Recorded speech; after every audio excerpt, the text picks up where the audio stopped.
Welcome to our Toronto Tontos series. We're back talking about Max Webster. So we're gonna do the next two albums. We're on Mutiny Up My Sleeve and The Million Vacations. So at this point, the bass player Mike Tilka had left, and funny enough, in first consideration, Kim Mitchell's #1 choice to replace him was actually Billy Sheehan, who ended up in Mr. Big. I thought you were going to say something else, but no. He auditioned for them and everything. He was technically in the band. He was technically a band member, but then for what that after what was the band he was in? Talus? Talus, I think it would have been before. Yes. It would have been before. Oh, okay. Yeah. Cool. Because Talus, what year was Talus? Talus was what, 79? 79, I think about. Yeah, and this was like 70. Yeah, in 77, Tilka would follow suit and leave the band, being replaced by David Miles, although Billy Sheehan was Mitchell's first choice, who did pre-production for their next album, while Tilka remained playing gigs. So, cool. But yeah, ended up going to David Miles, who had played with Kim and the drummer McCracken in a series of pre-Max Webster bands, all based around in their hometown of Sarnia. So, yeah, so then they ended up doing Mutiny Up My Sleeve. So that's their next album. Let me ask you this. Is that maybe why Terry Brown, I read that he kind of walked out after the first initial recording session. Well, Mike Tilka is producer for this album. Yeah, he produced. Right. I guess he stayed friends with them because he produced them, but so he left the band, but he produced the album. The outrageous costumes continued, but yeah. Cool. I've never seen. I don't think it was Kim's choice to wanting Mike from that book I have there. He's like, this was not a good idea from the get-go. No. Yeah. We fired him. An ex-band member to producer. That's kind of strange. Well, because he was let go. Mike Tilka didn't leave. That's weird. So then why the hell they fired him, but they had him produce the next album? But someone wanted it just as very a producer. strange. Cool. And I'll get into that album because there's an issue with that album there. So yeah, so we got this went gold in Canada, so 3 straight gold albums in Canada for them. So continued on a good trend for these guys. And, all of 50,000, right? Yeah. I kid. We only had like probably 20 million people back then. No, I like when something goes platinum, because it's 1 in every 5 basically households. Yeah, that's cool. So that's awesome. So released April 17th, 78, recorded December 77th to March 78 at I sound terrible. Oh my God. Sydney, I'm sorry, buddy. Killing me. Sound Interchange in Phase 1 Studios, Toronto. Again, on Anthem in Canada, Capitol in US and Europe. So like you said, self-produced by Max Webster, but then Mike Tilka and Terry Brown. So it's kind of all over the place. You get all these guys producing and probably a lot of infighting with that many people producing an album all together. And I don't know. I wasn't in the room. I don't really know the whole story on that. You might be able to. You've read the book, right? So I'll get the book. Yeah, and it's all songs written by Kim and Pi except for 2 songs. So we got Well, I've never even seen the book, but there you go. Well, I know that Popoff has one, and he was like trying to give them away basically, but I never. That's one of the Popoff ones. Is that the one he did? Yeah. Well, he's got another one now. That's the one I'm talking about. The one that the newest one. The newest one I don't have yet there. It's probably just an update, though. I mean, just like when he takes an older one a lot of times, and then he kind of updates and refreshes, so to speak. Wow, L has the best Kitabala. Kitabala. That's a bar. Yeah, that's a bar venue. Kitabala. I never understood the name, but it's a bar venue on the 11th, all the way up to. What the hell is that place there? Millionaires Row, around that area there. Okay, yeah. It's because the town is called Bala. Oh, yeah. It's the key, maybe with a key. Yeah, I don't know where they came up with that, but yeah. K-E-E. That's what I mean. I don't understand that. I think it's just a clever name. I don't know. Yeah. Your mom's giving you some tips there. There's something called drugs, Claire. Muskoka. There you go. That's what whoever said that. Near really Muskoka Lakes. Yeah. That's where Kitabala is there. That's where like Tom Hanks has his cottage up there. Like they have a lot of people there. It's funny because where my wife is from, Malta, Bala means bitch. So Oh, there. I don't think. Oh, She had a friend well, that got her. let's talk some Mutiny. All right, so yeah, Mutiny. We got right off the bat. So we got Lip Service. So that's the first song. So we'll go Dan and then Webb and then me. So Dan, what's your thoughts on Lip Service? I'll switch you around. So. Lip Service, good song. Not as an opener though. I find that this is the weakest of the 5 opening tracks that they've done on their 5 albums. Still a good song. Yeah. I just don't find it's worthy of an opener. But I do love at the end, whatever that lyric is, only your right hand knows you're left-handed. That's cool. I noticed That sounds that. like an only your nose knows lyric. So yeah, good song. Yeah. Would I put it as an opener? No. I got another choice for an opener, and I'll get that. I'll get to that later on. But yeah, good song. Yeah. Yeah. So, Webb, what's your thoughts? I will say it is. I mean, it's got a cool groove. Listening to it from a drummer standpoint, it's a pretty straightforward Max Webster song, though. I mean, it's as far. I feel, and we'll talk about this. Especially coming from the first album. They're still doing some weird zany stuff, but they are kind of straightening out a little bit. Maybe I don't know. A little bit easier to follow, as much as they can, basically. Yeah, as much as they can, right? With still their humor and everything. Tell me, was this Elle will know, George will know? Was this on the radio a lot or no? No, this was not a hit or anything. I've never heard this on the radio either. No. Okay. And I put it was a blazing solo per usual with Kim. Oh yeah, I love his solos. And I'm hearing, because I'm a Tubes fan, and the kind of circus atmosphere, the zany atmosphere of Tubes, and I'm telling you, Kim's voice kind of sounds like I just lost his name. Fee Waybill. Right. Yeah, I could hear that. Of the Tubes, yeah. My internet just crashed out. There you go. Yeah, now it's back. You were frozen. I'm in the corner of my house where I'm the furthest away from the Wi-Fi. So I don't know. Sometimes it does that. He's beyond the moon. Not another storm. No storms today. It hasn't rained. That's because we got it. No, listen. I haven't mowed the grass in 7 days. That's huge for this guy. I haven't mowed the grass in 3 weeks. I'm known to mow every 5 days. Anyway, get off topic. I just feel like I hear some Tubes, kind of late 70s Tubes. Yeah, that same vibe, that same zaniness, and the vocals kind of sound the same. I heard that on a few songs on these 2 albums. So anyway, good song. It could have been better. I mean, there's some better openers, like Dan said, but good song. Yeah, I don't think it's really an opener. It's a good. It's almost funky, kind of, in a way. It kind of has like this funky kind of riff to it, but it's good. Like you said, he goes nuts near the end, starts soloing, and it's very Zappa still, though. I think this is more like when Zappa kind of tried to be a little bit more straightforward. That's kind of what it sounds like. Yeah. So it has that kind of feel to it. So that's and all the Tubes. And going back to the Tubes kind of get some of their stuff is kind of Zappa-ish too, especially those first few records that are pretty proggy. So yeah, but it's a fun song. I probably would have opened with maybe The Party, but we'll get to that. But yeah. Flip it over, side 2, whatever. There you go. Yeah. There you go. Lip Service. But yeah, pretty good song. Funny, weird lyrics again. All their lyrics are weird. Yeah. And yeah, that brings us to Astonish Me, written by Terry Watkinson, the keyboard player. Mm-hmm. Yeah. So what's your thoughts on that one? Let Your Band Fly. Beautiful song. Yeah. That is what you call a beautiful song. Such emotion that comes from that one. Great piano, and the end riff is cool after there's a little bit of a lull, but they're coming back, that's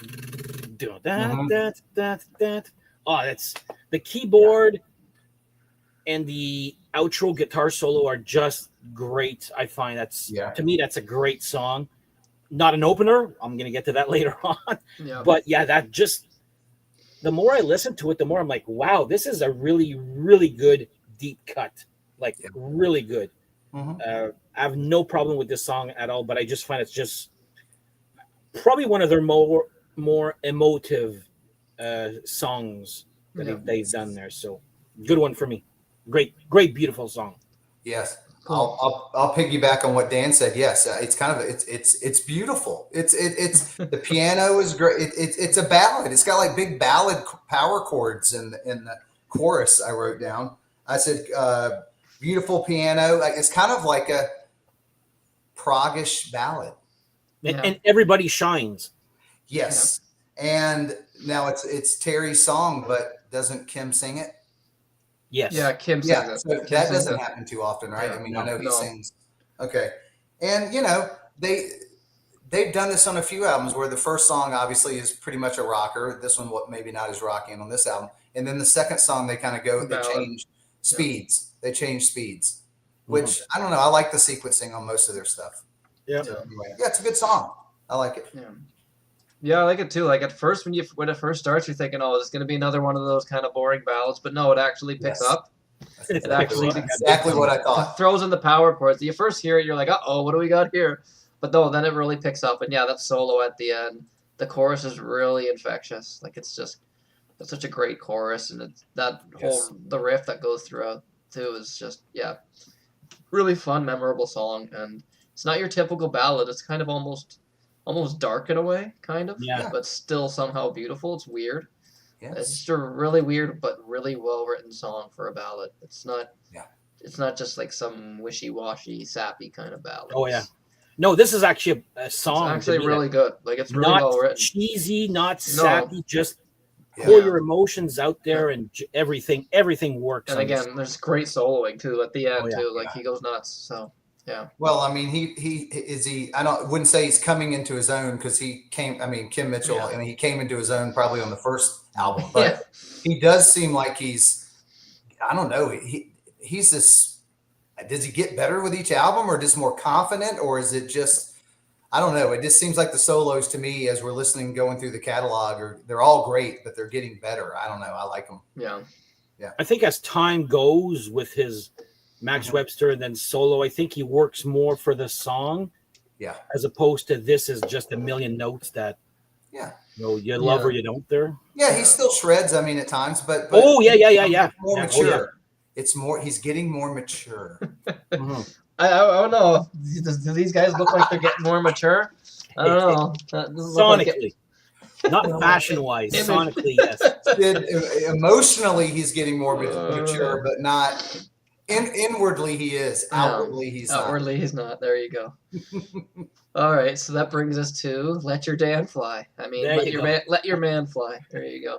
Let your man fly. Let your man fly. One, what a great song that is, and two, has anybody out there figured out how the hell they are playing this while singing that chorus? Whatever they're playing on the guitar, the drums. Does not match what they're like. It's crazy. Don't understand what the hell he's. I hear it, but ask me to play it. There's parts that I'm missing. Yeah. But such a great song. But that chorus is just pure, amazing talent right there. I just don't know what he's doing, but it sounds so, and it works. Yeah. But because you hear more, like with this assignment, I was paying more attention to the chorus vocal, but then I was listening, like, what the hell is he playing there? In while they're singing the da da da da da da da, and there's an offbeat, and I'm just like, oh my god, great song. Everything works. I noticed that offbeat. Your mom put up a good one. Do men mature? Yes, we do to an extent. Half the speed as women do. Yes. This song is only. Sorry, Dan, I didn't know if you're finished, but I'm done. It's only 2 minutes and 46 seconds. It's a concise rocker. But there's changes in such a too short song. I like to use this word for bands that are difficult to listen to sometimes, but it's easily digestible. Yes. Easily digestible here, not down here, here. Yeah. And it's a pretty simple arrangement, especially for Max Webster. I put crazy cool synthesizer solo at the end. I mean, I think does the guitar come in and double? Double it. They do that a lot, where it starts out with this crazy stuff, and you're like, wow, and then Kim the guitar comes in, and they double it, which that's a really cool thing. So it's a good song. Yep, same thing. It's just this. It's a cool, straightforward rocker, with And again great leads and like Dan said, that chorus. It's like, how the hell are they doing this I don't know, man. and singing this chorus? Because they don't even really go musically together, but somehow Not even close. it's weird. It's the strangest thing. is there a live? So you'd have to see them do it live. Maybe they've That's never the thing. done I it don't live. think I've ever seen this Is it- song being played Is it live. on Live Magnetic Air though? I don't think so. I looked at that earlier today, No. and I scanned all the It's not songs. on that, is it? No. Okay. Yeah, it's not. It's not on there. Okay. Yeah, I wonder how they would have pulled that off live. It'd probably be very difficult because you're doing Mm-hmm. two different things. Probably get Pi to sing it because he's not doing anything. Yeah, Yeah. does he just sit like side stage for all their shows? Did he even Side show stage. up to their shows? I mean, Write that's lyrics, what I said. write lyrics at the side of the stage for their next That's album. what I said last episode. Is Pi Dubois was on tour with them all the time, Okay. which caused some more friction. Just hanging It's out like, with them. Why is he on tour with us? I mean, he's friends with them, I guess, but it's like, I don't know. Yeah, but it's another Yeah, it's person strange. to Yeah. feed or sleep or Yeah, that's lounge. kinda- That's what yeah, I that's mean. true. That is true. It's more Is he expensive. getting metaphorical here with his "let your man fly"? Release Yeah. him. Let him. Is he saying let him go, I or don't is he know. let him Oh, mature and fly? I guess, yeah. Or yeah. who knows? Yeah, great fun song. Yeah, cool Everything you guys said. So then that brings us to "Water Me Down." This is where it kind of dips for me. But what do you think, Dan? I wrote okay song. Okay, you'd want it to be nice. It's not bad. It's they have some bad songs. This isn't one of them, but it's just one that is just like You don't need to hear it again. It's like, yeah. yeah, it's there. It's nothing memorable. It's just an okay song for me. I honestly don't have much to say for this one. Yeah. The only thing I wrote is the drums sound good. And I put another slow, serious tune. Not good, not bad. I won't go back to it. There's only two songs on here that I kind of just said weren't good. I bet I know what the other one's gonna be, but yeah. Well, it's on side 2, and you probably know what it is. Yeah, I know what it's gonna It's a be. place I visited twice, so Okay. Well, yeah. Okay. So I just gave it away. So. Pretty much. Yeah, it's okay. I mean, I almost find his voice almost not whiny, almost Yes. on it. Yeah. He's very like, he never had the strongest, like amazing voice. And when he tried to do the ballads, sometimes it was a little bit doesn't really suit his voice. Yeah, I agree. That kind of stuff. When you're doing these really schmaltzy ballads, he doesn't have the voice for that. Really, it's the wrong kind of singing style. I don't know. It's okay. Like there's some okay guitar. Some of the soloing in is a little bit Queen, a little bit but it's it's just kind of forgettable. I don't know. Not terrible. Just kind of like I don't really need. It's just kind of there. It's like okay. Yeah. They usually it doesn't bother me, and I don't bother it. There you go. So far, going through their catalog, there's always for me, and there's like 4 songs on here that I had only listened to once before getting ready for the show, and this was one. Yeah, no, I noticed after I gave a hint that Moon is on the other side too, and L's so clever. That's a great song. If you need, there's no way he was picking that. That's not where I've been twice. Yes, but maybe been to the party. Maybe figuratively, I've been to the moon, but not physically. But now, there's always like 2 songs on every album. I think that I'll just won't go back to. Right. And, So Dan, are you distressed with the next song, or no? You like it? Distressed is. I don't mind. I don't mind it. It's a weird, good song. I wrote. It's got a Genesis type solo. Guitars and keyboards tend to match up a little bit. I love that when they do that there. Yeah. It's got a pretty heavy-ish, like in parts of the song, there's a pretty heavy-ish riff there. And it's to me, it's just a very good, weird song. Yeah. It's one of those I didn't really care for at the time, but with this assignment, I'm like, okay, I got to think of something to say about these Water Me Down and Distressed there. I like Distressed a lot more than Water Me Down. Yes. Yeah. I put, the guitar sounds cool per usual. I looked over the song when I just said there's 2 I wouldn't go back to. I don't know. It's I like how it does a section in odd time. I'm always I love when bands do that and they can pull it off and it sounds smooth, even though they're doing in 5 or 7 or 9 or whatever they're doing. The last thing I wrote on it is the guitar solo is awesomely badass. So yes. That's all I wrote about it though. But it's another one. Maybe I wouldn't really go. I'm not going to go back and play it probably. But yeah. Would you find that this album though is the Max Webster album where the keyboard and the guitar are as important? To me, I find it that they're there, while other albums the guitar was always there, and like the importance of the mix and all that. And A Million Vacations, it's keyboards and guitars right there. Like this one to me is their level. Yeah. That everybody shines equally. That's what I'm. Yeah. Well, one thing I'll say is that they are consistent with their sound. Logan is so big on production, but and so is Sydney. But to me, all the first album, they didn't probably have as much money to put into it, but it still sounded good.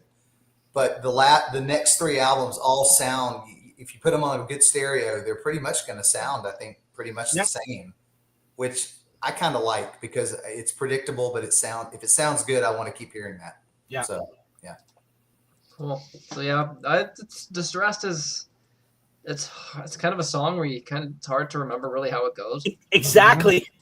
I've kind of forgotten it. It's like I've kind of forgot it, but the solo is great. So it's kind of one of those songs where it's like I like the solo and the rest of it you kind of move on. But it's not bad. It's not terrible at all. Again, it's almost ballad territory, sort of, but it's too weird to be just a ballad. I don't know. It's a hard to just describe song, but it's just kind of. I don't know. It is kind of just a little bit on the forgettable side. Again, I hear a little bit of Queen in the soloing, but which makes it great because it's got that, the cool solo in that song. But the rest of the song is just like, it's all right. It's an okay song. So it starts off strong this album, and then you got 2 in a row where you're like, yeah, exactly. It's all right. It kind of ends the first side on a little bit of a distressed note, but But then we get to what I think is one of the highlights, probably my second favorite song on the album, actually one of my favorite Max Webster songs, with The Party, with that opening. Do you remember where that was recorded? Oh, here. The intro of The Party was recorded Cats in the live. bag, neighbors holler. This party's higher than the Eiffel Tower. Ba, ba, da, da, da, da, da, da, da, da. Yeah, that's the intro of the song. It was recorded live at Seneca College Field House in Toronto, Ontario, December 31st. So New Year's Eve then, 1977, which was also Tilka's last gig with the band before they replaced him. I don't know why it did that twice. Wow. So, yeah. The comment's so nice it did it twice. Yeah, I don't know. I hit it and it didn't send, and then I hit it again. Did you say, because I got all wrapped up in trying to send that, did you say it was Tilka's last show? That was it. Yeah. Tilka's last show. Okay, cool. Yeah. So, Dan, what's your thoughts on The Party? I know you like it. The Party. Say hello to the proper opener to this album. Yes, exactly. This The Party. Come on. Number 1.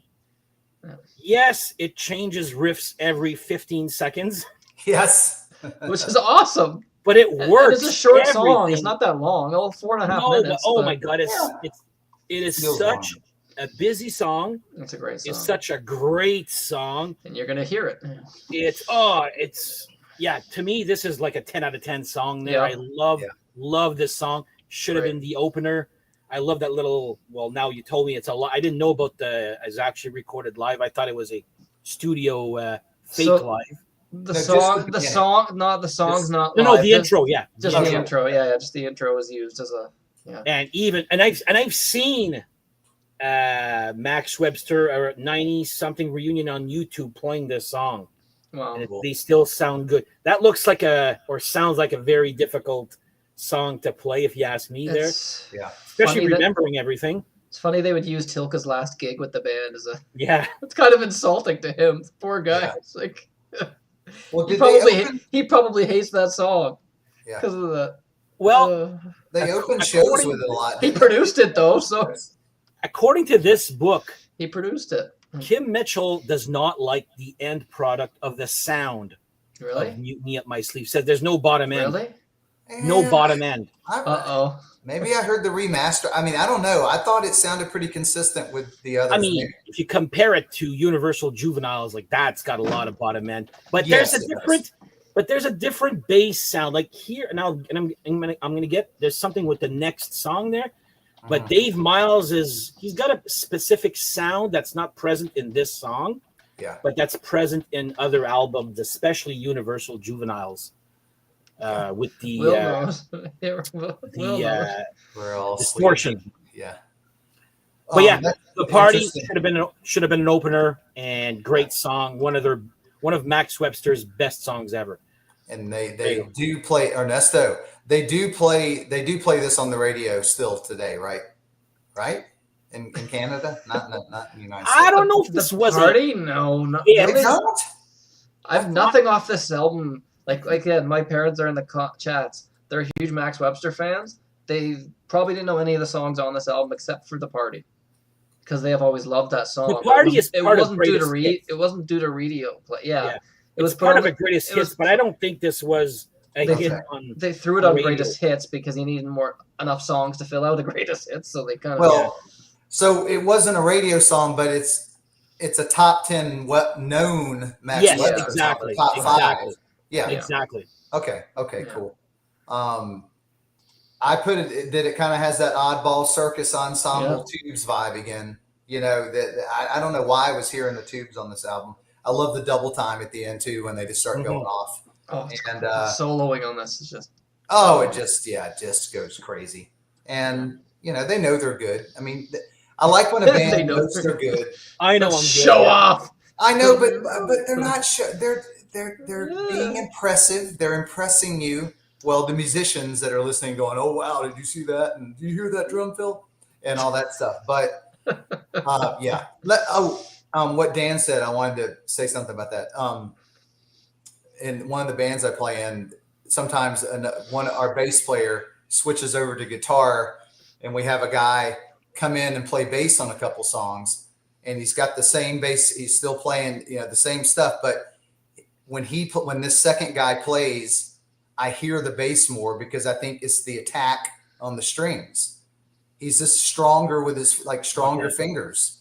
So I don't know, maybe if that's what, when they switch bass players, maybe that was a difference. It wasn't, I mean, I know you can fix all that in the studio, but I'm just saying bass players have different style of how they, how they. Mm-hmm. Oh, yeah. What do you like? Do you like the drums on this song?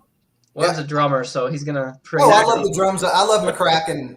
I think everything McCracken does is great. I mean, because my friend said he saw a band live and the drummer sang, and they played The Party, but the drummer sang. I'm like, how the hell would he do that? Those drum rolls never friggin' end. It's crazy. Yeah, if you practice it, you can do it. I mean, but yeah, wow. Webb's gonna sing and play The Party.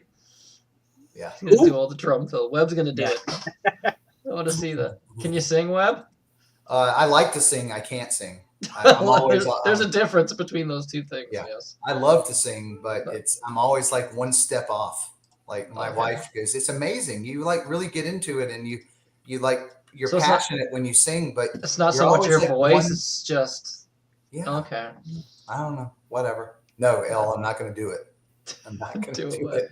It's going to be a little off. No one will notice. Come on. Nah.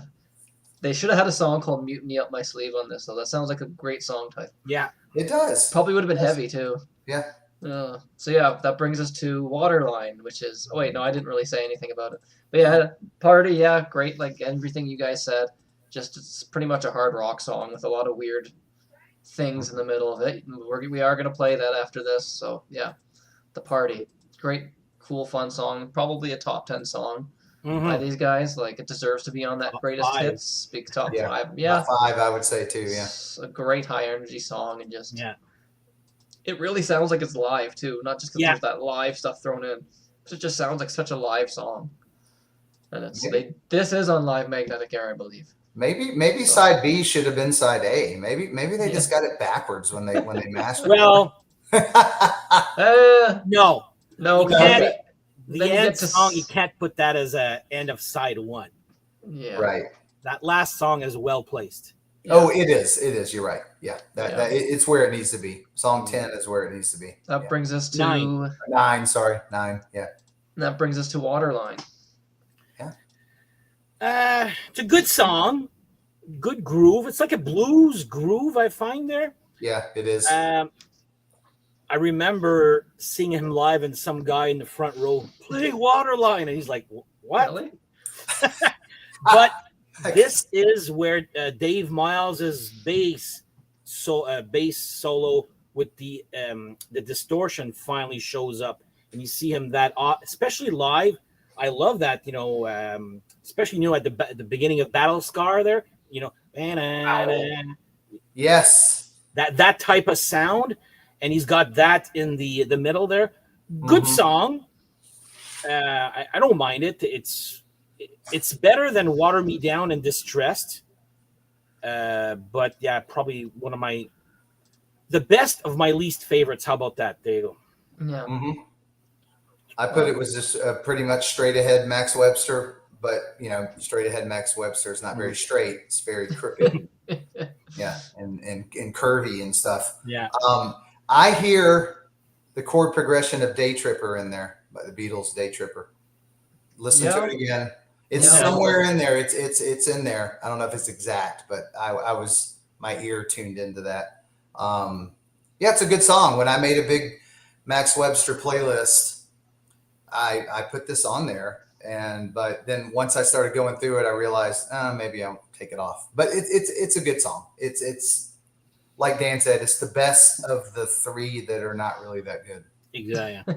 The best of the 3 that are not very. But I mean, making us sound very good, guys. Jesus. It's a good song. It was even on the greatest hits that we got. Yeah. The one with the purple. Yeah. With Max Webster flying on it there. It was on that, if I remember correctly. I mean, it's kind of the people listening and us. I mean, we have to remember we're talking about we're basing it on Max Webster. So a not very good Max Webster song is still a good song. Like you're always going to hear Rush fans say that. Yeah. Will and it will like Superconductor is not a good song, but it's a good Rush song. I mean, it's not a good Rush song, but it's still a pretty good song. Sorry, Dan. That's my favorite Rush song, guys. I know. That's why I said that. And then Will. I know.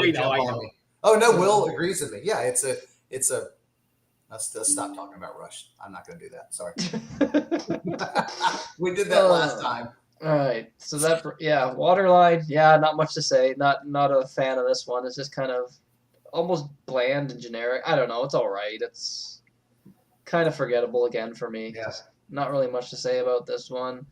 Not really much for solos in this, really. A little bit of sort of near the end, but not really. It's just kind of, I don't know. Not one I'd really go back to either. Just kind of, Not big on that one either, Waterline. So there's a few on here where I'm just like, And then, but it kind of even, the next one is even kind of worse. But You want to talk about Hawaii, where Webb went to, Dan? So, Hawaii's... I don't find it a bad song. Yeah. It's nowhere near great. Sort of an instrumental. You got him talking at the beginning, and then someone chanting, and it's not really. I consider it an instrumental. It's not an instrumental, but there's not really that much words that I'm going to call it a song either. Yeah. To me, that's the one that sounds the most Zappa-esque.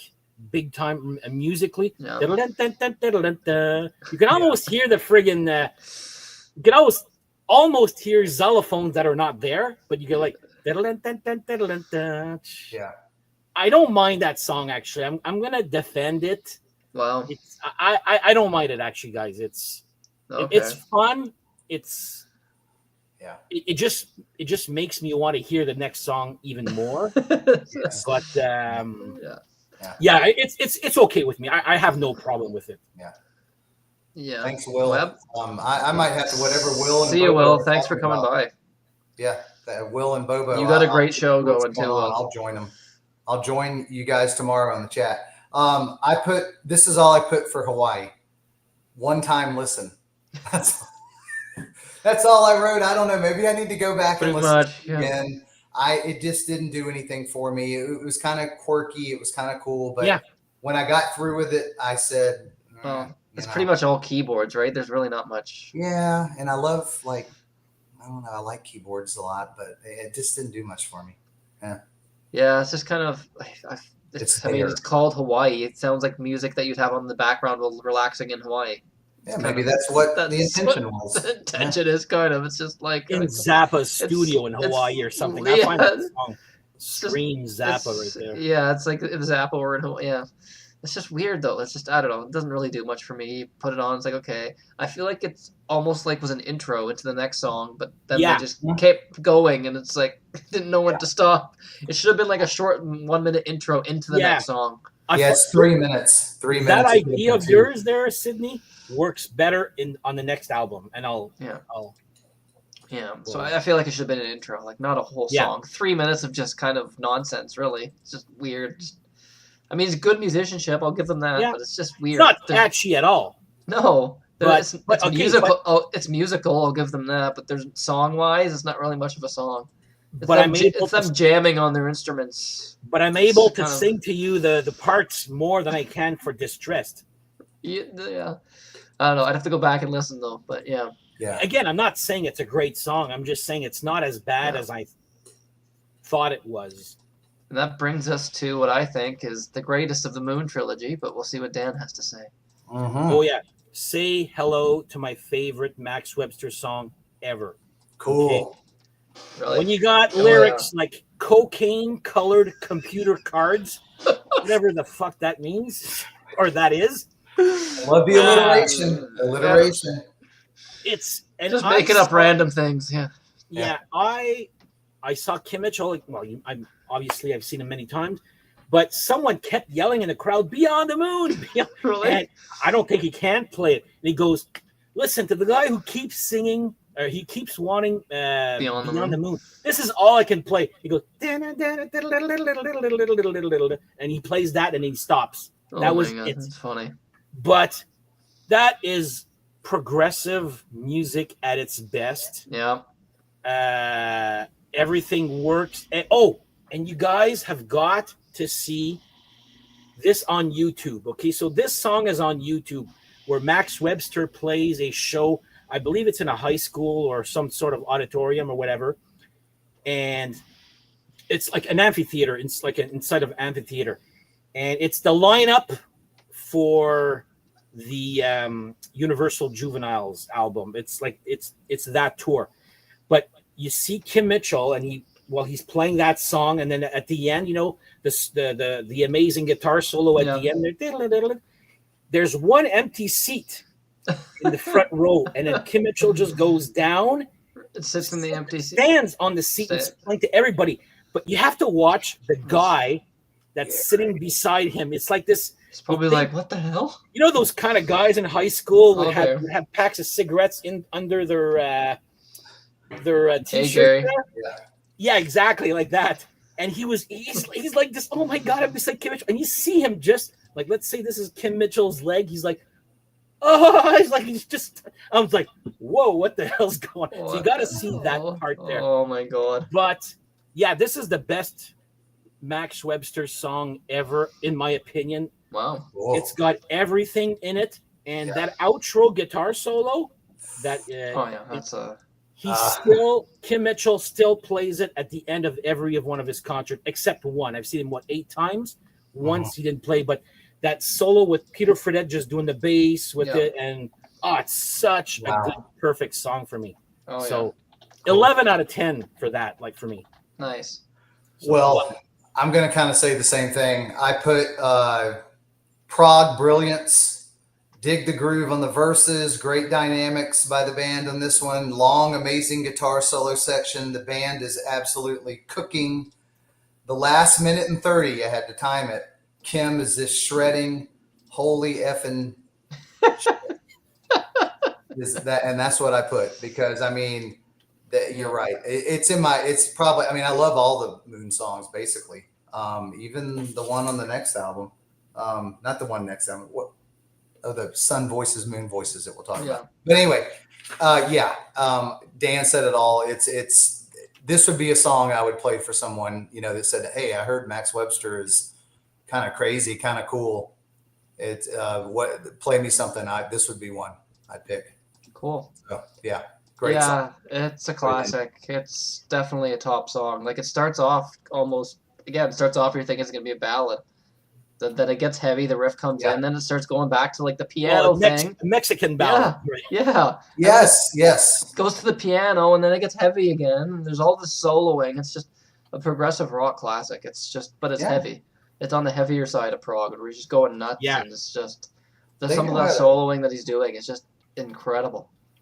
But they know how to end they know how to end albums, don't they? Oh yeah, that's they really do. I mean, that's one thing, you know, like the old days, and George and Elle and Gary and everybody will talk about it. You know, we mentioned it before how a lot of bands put one of their best songs as the last song. Oh yeah, it's a strong closer. Like yeah. So what would you rate this if you're gonna give it a rating out of 10? If you asked me this maybe 5-10 years ago, it's probably an 8, but today I'm putting it a 9. Wow. Even with the 3 songs that you kind of didn't, but you know, it's well, like I said, I'm defending Hawaii. Right. Distressed is good. I just don't remember it. There's only really Water Me Down that I really don't like. Waterline is decent. So yeah, I'm putting it a 9, mostly on the strength of The Party and Beyond the Moon. Yeah. And it is my favorite Moon song. Right. I gave it an 8. I gave High Class and Borrowed Shoes, I think, an 8.5. And then I gave the first album an 8 too. Just because there's maybe 3 songs I wouldn't go back to, I'll give it an 8. But all the great songs would give it a 9. So I'm going to say 8.25. Okay. I'm putting in 8.25. You know what? And maybe Sydney would understand. I compare it to Triumph's Progressions of Power. Okay. Where it's good, but there's no hits on that. Yeah.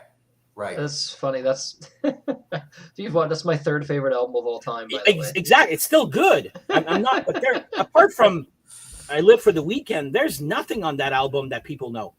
Yeah, I'm with you on that one.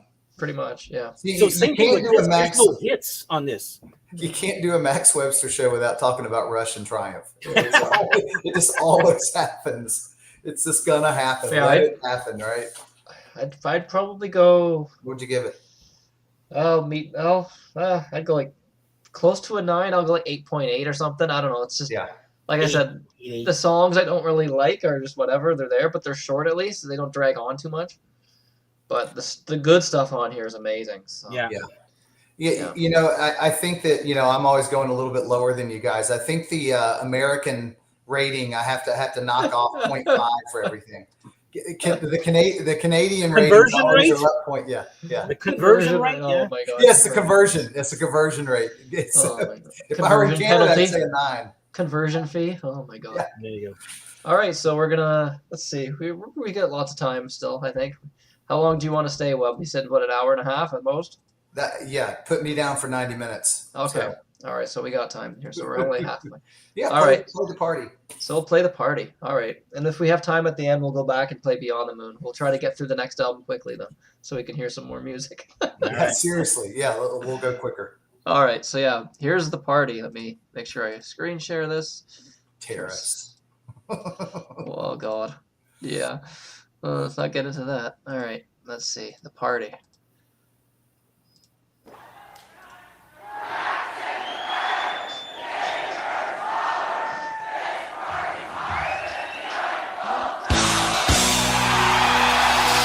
Dan's favorite album cover with the Kim Mitchell on it. So what is that? I'll explain after. So much better.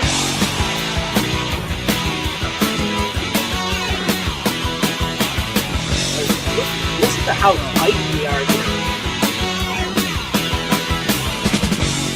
We're all here to be reckless. We're all sleazy and easy to please. Dreamers and schemers on the loose.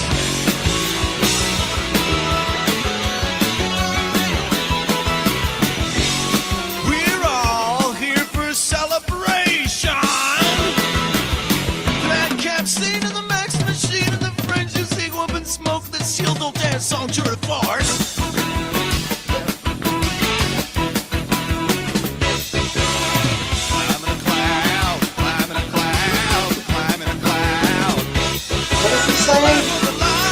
Cloud. Okay. I'm a Clown? No. Here's Lucy. She's choosy who calls her on the phone. She's from a very rich foreign family, but displaced because of rivalry at home. I like how he's like laughing almost when he sings.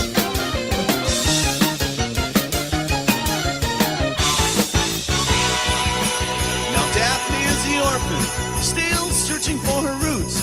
She likes concert blisters and leather boots and knows what Concert back blisters. her act is to get loose. Now we're just musicians. Climbing a cloud, by the way. The thickness of your skin.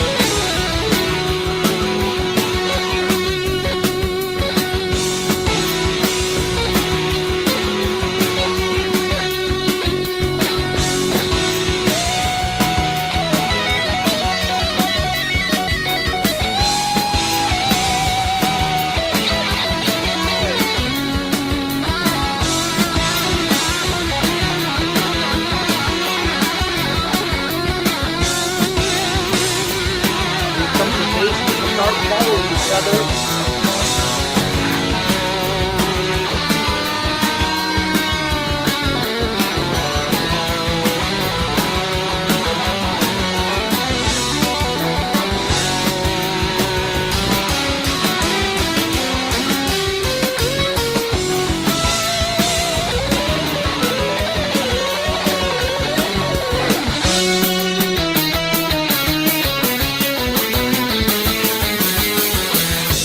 Show us your body, show us your curls, show us your tour de force, show us your thrills. Keep that smile on your face. This is the best offer you've had so far.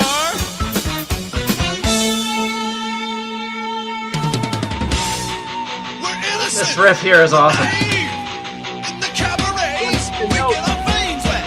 In the saloons, we hassle the richest guests. In the climb, we're breathless above the rest. So badass.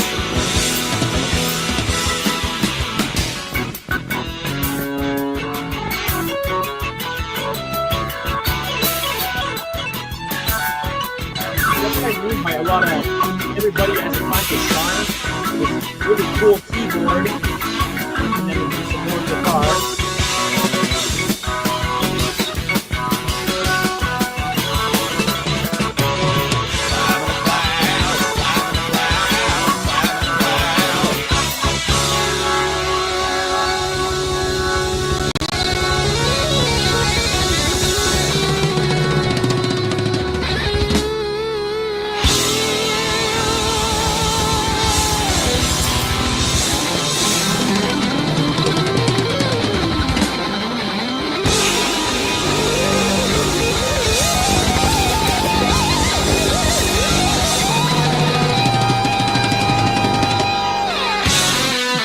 Then this. Well, that ending just comes out of nowhere. It's just like you think the song's over with the drum roll, and then the riff comes back in. It's like what? It sounds like they're going to go into something else, and they just trick you. They're like, Yeah, oh, yeah. they're getting ready to go into something else. It's a medley. Boom. Yeah, What a great song. song. That was Awesome. freaking badass. That's Yeah, so that's good. awesome. So that brings us to the next album, A Million Vacations, which Dan's got there. Yeah, got it. And then, yeah, we got them looking a little bit somewhat more normal as they can look, Yeah. but a little bit more, This Not might be as- their most normal album. I'm just No. going to say that. not as crazy looking, right? I would say a it's little the most accessible one. Yeah, bit- yeah. yeah. It's their biggest album. It just went platinum in Canada. Oh, I'll tell you why. In a few, there's a Oh yeah, few, there's specific certain songs, right? But yeah, Yes. big time. yeah, there's the two songs on here, well, two that are always on the radio. One's like their number one song on Spotify. So Mhm. Yeah, it says three. It said three Yeah. Canadian staples. yeah. So we start off with what was the lineup Yes, here? three. We got this was again recorded in March '79, Phase One Studios, Toronto, on Anthem in Canada and Capitol in US and Europe. And yeah, same lineup as last album. And yeah, so we got Kim, Terry, Dave Miles, and Gary McCracken on drums again. And so yeah, we got the first song, Paradise Skies, which was probably one of their biggest hits. Mm-hmm. You hear that every day on Canadian radio. It's Paradise Sky. For a radio hit, though, it's a great song, and we'll let Dan get into that. So I'm a little tired of hearing this one, to be honest. It's a good song. It's a good song. Don't get me wrong. It's just one that I'm like, I'm gonna hear Paradise Skies. I'm okay. I've heard it a million times before.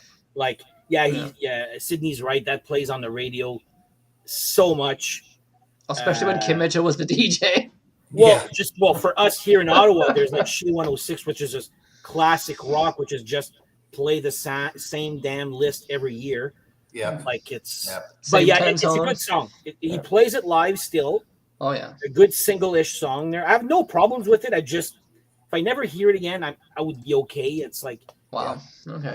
But that doesn't really happen often with Kim Mitchell or Max Webster songs. There, I'll still listen to it, but it's not. It's the best, one of his best songs that doesn't really do anything for me as much. But I do know it's a good song. So there you go. Okay, cool. Well, something occurred to me as we're talking about this in radio songs. I'm going to go out on a limb, and the limb's not very far. It's not a very long limb. I'm going to say that Max Webster, none of their songs. Okay, sorry, Battle Scar. I take it back. Battle Scar is the only Max Webster song that's ever been played on Atlanta radio in the last probably 40 years. There's never been, there's no, none of these doesn't exist. None of these songs even got airplay there. Wow. No, that's what I'm saying. I mean, maybe in the Northeast, I would assume, like, of course, like Buffalo and stuff, in New York and Boston. And he was popular in Buffalo for sure. Okay, but I mean, did they ever? I mean, when they toured with Rush, of course, they toured in the South, but they by themselves, I'm sure they never came down south, down here. But, what I know is Kim Mitchell and Max Webster, when headlining, they never went more south than Buffalo, I guess. Like that's as Rochester more area. More south than the United States. Well, sorry, the absolute top of the United States. That didn't sound well, but and they're like the most southern part of Canada too. That's the only part of the U.S. that got Max Webster. Yeah, for the most part. Well, it just hit me that that would be I remember hearing Battle Scar at midnight when I was about 13, 14, 15, and all I knew was I hear is that Geddy Lee singing? Is that a Neil? So and I heard it and I thought it was the weirdest thing ever. And of course we'll talk about that when we get that album. Paradise Skies is a good song. Yeah, I like the start stop of it, like it kind of gets quiet in the chorus, and it starts out with the chorus. Doesn't it start with the chorus? The song starts with the chorus. Yeah. Which is odd. Some bands do that and it works. It must have worked because it was on the radio a lot, and good song. That's all I'll say. 3 minutes and 15 seconds, short and concise. So see, this is one of those radio songs I actually don't get tired of hearing a lot, even though it is overplayed, but I like it. I know it's a top Max Webster song for me. I love this song. Yeah, it starts with the chorus, which is an infectious chorus. Like, it's really catchy. They do say it a lot. They do say the chorus a hell of a lot, but but I love the tonight part where he's tonight. That part's cool. Kind of gives it a more heavier feel to it the way he does that part. And again, the solo is phenomenal. Of course. Yeah. Oh yeah. She's shredding again. Like, I want to be clear. I do like the song. It's almost a pop song, but it's too complex to be a pop song because solo comes in. You're like, well, there goes the pop element. Yeah. It's just such a great guitar player, underrated guitar player. No one talks about him. I know. It's amazing. Except for Dan. And no one talks about McCracken. No one talks about any of these guys except up in the Great White North. Yeah, exactly. Yeah, they're really revered here still. Like, I mean, Kim Mitchell is anyways, I guess, but people love all the old Max Webster stuff. So Paradise Skies, like, great song. For me, it's an earworm, and I don't get tired of hearing it. But certain songs do that. This one doesn't. But yeah, for me, it's still a great song, and there's a reason radio plays it, right? Like, it was a hit for a reason. So So then, yeah, that brings us to, again, another great song is Charmonium. So Oh man, that is such a great deep cut right there. and written by I forgot to mention, written and sang by the keyboard player, which is crazy to me because the keyboards on this are nuts. So yeah, big time. This is the keyboard album basically. Yeah. But yeah, great keyboards and guitar match in this. Yeah. Great chorus, great song overall. Like it's very good deep cut, I find. Mm-hmm. I have no problem with it there, but yeah, great song. It's like what was that one called there? Astonish Me, a little bit in that same. Yeah, a little bit. It's a great, beautiful song there, I find there. So yeah, I love that song. Great one. Yeah. Charmonium. Yeah, great song. I put cool guitar line per usual. I mean, that's what you expect from these guys. Terry's vocals are pretty cool. Bass line, and I put the bass and drums are locked in with a smooth shuffle. You know, it's just got that shuffle feel, and they play it really well. They add a note at the end of that na na na. I don't know the rhythm of that part. The na na na na na or whatever it is, but they add a little note at the end, which is cool. And I put a killer synth solo, and it's a good song, and that's all I wrote about it. But it's on my playlist. It's on my Max Webster playlist. There you go. Cool. Yeah, I heard this. Like, I really haven't played this album, but I played this. I was like, wow, it almost sounds like Styx almost a little bit. Yeah, I mean, this is almost their Styx song. Very keyboard heavy, but in a good way. Usually, I'm not a huge keyboard guy, but depends on how it's used. This is done properly. This is not just like drowning out the guitars or drowning out the rest of the musicians. This is actually done really, really well. And I find and the fact that he's singing and doing, I mean, probably not in the studio. I don't know if they played this live. I'd love to see footage of them doing this live, because how he would have pulled that off, 'cause it's just incredible. He's not just doing simple keyboard. He's going crazy on it. And yeah, he's got a great voice too. Like, I kind of wish he heard more singing from him, because I actually think he has the best voice out of the three guys that sang in this band. Honestly, I actually really like his voice. And fantastic musician too. No one talks about Terry Watkinson as a keyboard player, unfortunately, because he's a great keyboard player. I got a good fun fact. Yeah. Watkinson wrote 3 songs on this record, and McCracken wrote 1. Yep. So Kim took a little back seat, or just back seat, but he let those guys contribute. That must have had some friction though. The 2 huge hits on the album. All right. Or one by Kim, one by McCracken, and Terry Watkinson's like attempt at their own. Didn't really go anywhere, but I don't know if they had gotten to any sort of dispute over that, because it's. Well, this was Terry's last album. Yeah, so there might have been some issues. I don't know what happened there. None of his songs were hits, but the other guys' songs were. So it's kind of like, well, he had Let Go the Line, which we'll get into. So yeah. But yeah, so that's Charmonium. So that's a great song. Yeah. Great song. And that brings us to Night Flights. Night Flights. Yeah. Great song, good hooks. It's one of those that it's there, but then you listen to it, you're like, wow, this is actually a friggin' good song. Like, I was looking like Night Flights. I'm like, oh yeah, that song. Then you listen to it with this assignment, and I was like, you know what? This is actually pretty friggin' damn good song. That chorus, again, correct me if I'm wrong, they sort of start with the chorus also with this one. I think Night Flights, da, na, na, na, na, da, da. Yep. It's a good song. I like it a lot. No problem with this one at all. So, it's 3 minutes. I put, was it a radio song because of the catchy chorus? It could have been a radio song. I put like the punches in the verse that Dan just kind of demonstrated, or in the chorus too. Easy to follow song. I put, there's kind of an odd synth line at 140, which is kind of cool. I don't remember what it was, but I remember noting it. It's something, he starts adding something like this little doo, doo, doo, or something into it, and it's cool. Man, it's a good song. I'd never heard, there's a few songs on this album I'd never heard, and this was one of them. Yeah. It's good. So it did get radio play here and there in Toronto radio, but not nowhere else really in Canada, but a few times maybe here and there. But yeah, it wasn't really out in Vancouver. good fun song. Good fun song. It's just kind of it's a good fun song. At first I heard it, I'm like, okay, but then like Dan said, you give it a few more listens. It's actually a decent song. Yeah.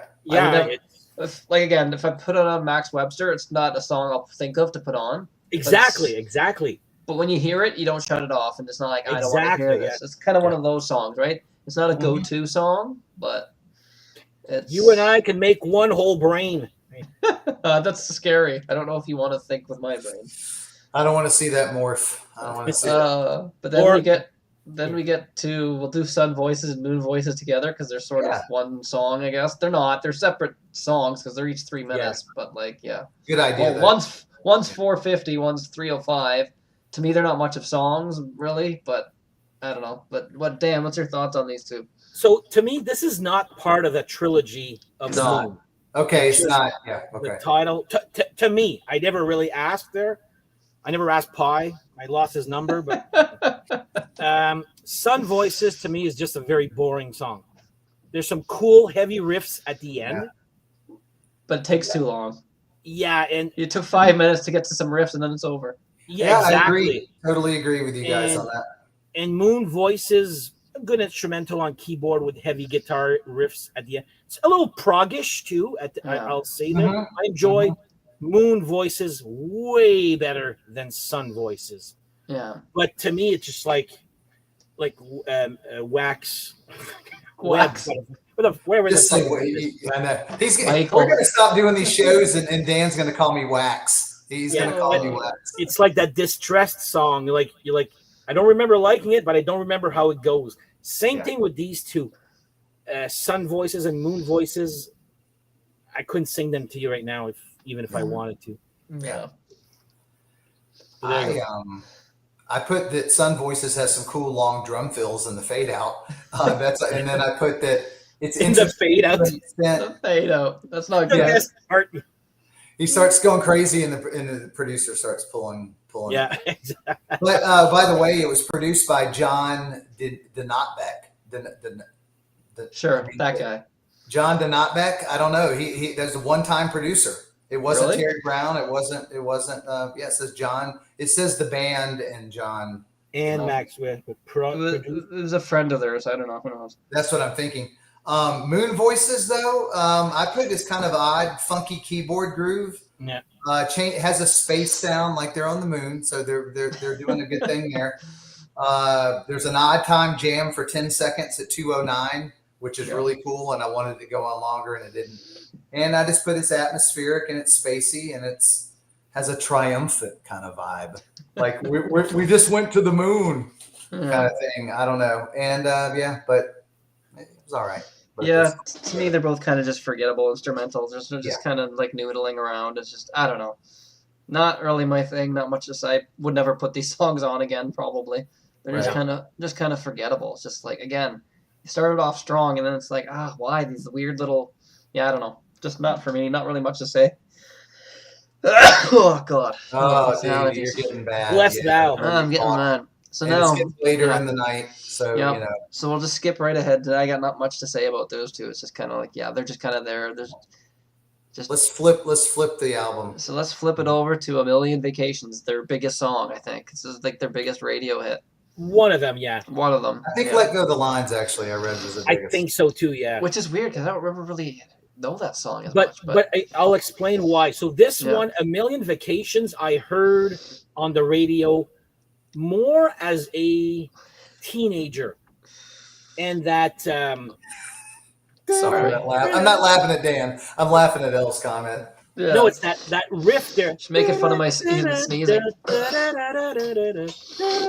That almost sounds a little like a tiny bit out of tune, but whatever sound that he has, that's the part I recognize from the song. Is the beginning to A Million Vacation is Kim's lead-in intro, which I find great and memorable.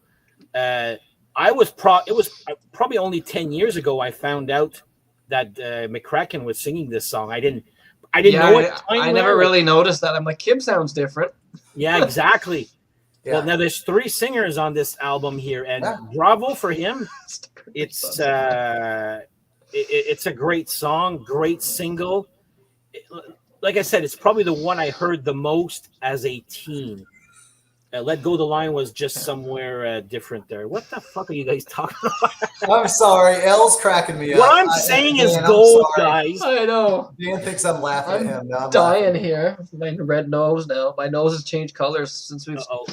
You've got Scotch nose. You've got Scotch nose. A Million Vacation, great vocals by McCracken, and I love it's probably Max Webster's most recognized guitar riff on the radio.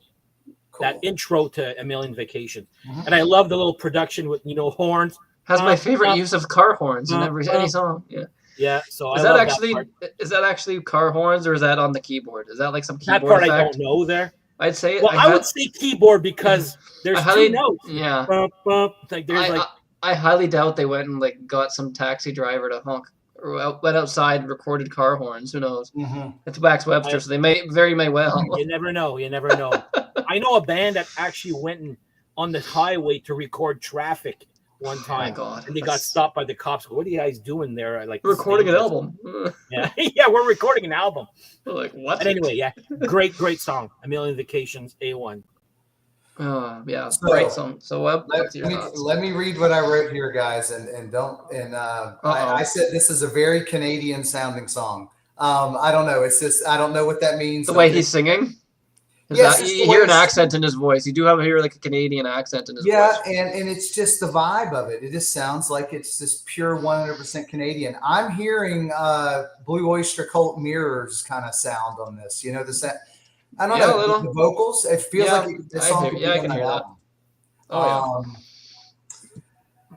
For all the musicians out there listening, it starts on the and of 3. 1 and 2 and 3 and that. Yeah. Anyway, that's a little lesson for you.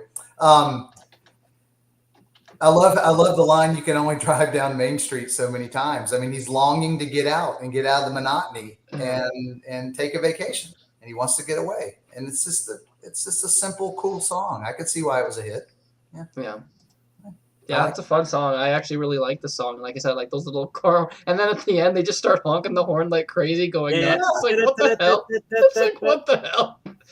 Yeah, not much more to add. Just a good, fun, almost pop rock song. You're on vacation and you're just stuck in traffic. Is that almost?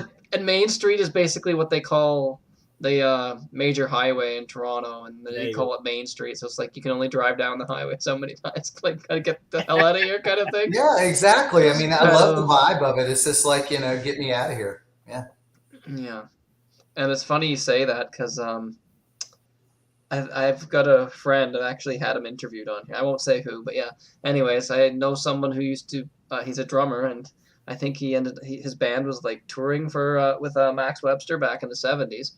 Cool. And I guess he walked into the dressing room and said, "Hey, what's up, Toronto boys?" And Kim Mitchell turned around to him and said, "Fuck Toronto." Yeah, they're from Sarnia. Okay. And apparently he said even Terry Walkinson was a little bit on the rough around the edges side, unfortunately. But again, this was the 70s. These guys were, who knows? Yeah. There might have been some drugs involved. Who knows? Yeah. Who knows? Probably. We were all young once, right? They might have had the ego thing back then. And oh, Jesus. Oh, jeez. Oh, God. We're almost done. So yep. Yeah, right. We can go through these quick and get to the songs, because West Coast Dave's like, play me a song. All right. So go to Lookout, Dan. Lookout. Sydney might recognize this. I don't know if this was popular in the U.S. there, Webb, but it sounds like a song that could have been used for a commercial for Participaction. If you know exactly what it is. I haven't heard of that. It sounds funny. It's like a participation, participate, do some exercise and all of that. Yes. Like somebody told, and how I got that participation thing is off the charts as Dan. Yes. Can't tell because you shaved today. Yes. Well, not today there, but 3-4 days ago. But anyway, just an energetic song to get you moving. And a friend of mine used the participation when I told him I loved Superconductor. Yeah, we're going to go there again, Webb. And he goes, that song sounds like it should be in a participation type commercial for, go and get some exercise and all that. But Love, great energetic song. Almost sounds like a flute solo, right? Or if that's a keyboard sounding like a flute. I was like, yeah. I think it's just the synth, but yeah. I mean, great song, great deep cut song like Charmonium for me, and Lookout are the two hidden gems off of this one here. Yeah, I think it's doesn't say the instruments. Well, Web can go. I'll look on here. I don't think it. Look at a wiki. It doesn't say anything about that. I don't think. Yeah, I think he just produced it on a synth. I mean, they can make any sound. So I know there was clavinet on the previous album we discussed, but on here there's nothing like Well, I put this song kind of has a AOR sound a little bit. I was kind of hearing like Toto Hydra guitar tones and riffs. Yeah. And it has a little twisty guitar lick that they repeat, which is cool. It gets proggier as the song goes on. There's a little Latin middle section with the synth solo. And again, the solo is killer. And it's Zappa-ish again. And I put only the kind of song that Max Webster could make. And, what is this? Yeah, I mean, this is just, there's no other band that can make a song like this, is all I'm saying. Cheap Trick. Yeah. Cheap Trick had a Lookout. Come on. Right. They did I know. I'm not talking about. I know. I'm just being titles. No, it's a good. I'm gonna keep it short because my what you guys said. It's a great song. No, it's a good song. Yeah, kind of a straightforward rocker. I mean, we say straightforward, but it's Max Webster, so nothing's really straightforward. But it's a made up. You made it up for the episode, didn't you? No. I'm going to send you the logo after this. Participation. All right. Participation. Participation. You're participating with action. Okay. There you go. How come I understand it better than you said? Participation. Because I never watched this. Participation. All right. Yeah. Lookout. Yeah, it's another great one. It's one of these songs you should listen to. I think it's a great deep cut as well. Yeah, big time. It's a fun song. So that's if you can recommend anything, we're not gonna play it. I know what we're gonna play, but yeah, we're gonna let's go to the line now. Let's let go of it. Let's go to the line. So this to me is probably one of the best pop rock songs ever made. This is the song I remember hearing as a kid on the radio. Did not know who it was, but that boom, boom, boom, boom. And that riff, like again, it's another Kim Mitchell memorable riff that that is, and it's very minimalistic. That's why I'm like, he must either his ego had decided I'm going to take a seat down for this one because there's hardly any Kim Mitchell in this song, and there's actually a version on YouTube where he does that, and he hardly does anything, does the intro riff, but the guy, I think it's like Dick Clark. And he goes, all right, well, here, let's go. Max Webster with Let's Go, the line. Oh, God. Let's go. Well, Top of the Pops. I think there's a video of them on Top of the Pops over in England, and they're just miming it. You know, it's not even. But the guy who introduces and Let's Go, the line. That sounds like something that would happen. Beautiful, beautiful song. Great pop rock song. No, I'm not going to put that in front of the camera, L. I thought you had a bong for a second. Oh my God, Webb's getting stoned. It's Max Webster. You got the right band for it. That was in my 20s, L. You thought that was a what? Would I thought you were a bong? I thought you were in your 20s. You know I'm a lot older than that. So. He doesn't want to say. He was about to say, I'm 50. Yeah, look at that strand of gray right there. Come on. Put it back. Put it back on, and I'll tell you exactly what it looks like. At least you've got hair. Okay, put it back to sip it, like you were just doing. What? That looks like a female vibrator. But oh my God! You're gonna, Oh my God. Well, okay, I'll never use a female one. Thank you, Dan. Oh, Dan. I'll never use this again. You've ruined it. Okay, I'm done. Oh boy. Well, Let Go of the Line. It's a very I put it's kind of yacht rockish smooth. This is so smooth, and it's very serious.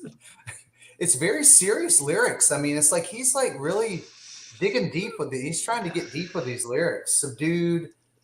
It's kind of heartfelt. It's like hope for better times. Let go of the line. I mean, Terry got really serious on this, and he wrote the lyrics. And the pie had nothing to do with this one.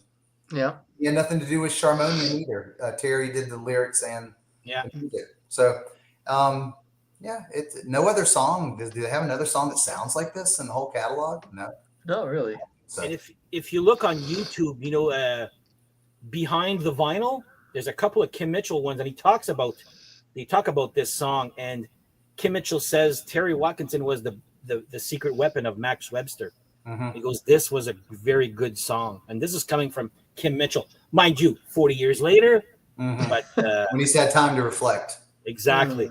But yeah, I love it. Yeah. Well, I guess I have the wrong opinion because even Kim said, "Yeah, I've never really cared for this. I don't know. It's just kind of maybe Kim never said that though. It's too soft for me. I don't know. You don't like this song? No, subdued. It's subdued. It's too soft for me. I like the crazy, chaotic part of Max Webb. This to me is just too ballady, almost. Just I don't know. Oh, to me, it's beautiful. Dan about fell over when you said that. Your allergies are making you doing dumb decisions. Yeah, he's crazy. He's getting crazy now. Maybe I just like aggressive music. I just don't like soft stuff. It's a personal. No, I'm problem. with you. I'm with you, Sydney. I mean, it's not. It doesn't move you. You know, it doesn't really. It's just kind of there. But you just listen to it like this with your eyes closed, and you're like, "Oh, that's a good song." But but apparently everybody loved it in the Great White North. So. Except Sydney. Except for me. Sydney, but and it's the #1 song on Spotify. So what do I know? Yeah. Sydney wasn't born when it was out, though, right, El? I was born in I was born when this came out. I must have heard it on the radio. My parents were barely born. They were like they don't even think they had met. What are you talking about? Your parents are older than me, and in 1979 I was 10. So yeah, they would have been okay. Yeah, I was 7. Yeah, they would have been too young to have children, though. I'll say that. Yeah, I don't think they had even met. But yeah, anyways, they might have met. Yeah. Sorry. Anyway, you're sick and we're going down tangents. Sorry. Anyway, so now we're into my favorite song on the album, Rascal Howdy.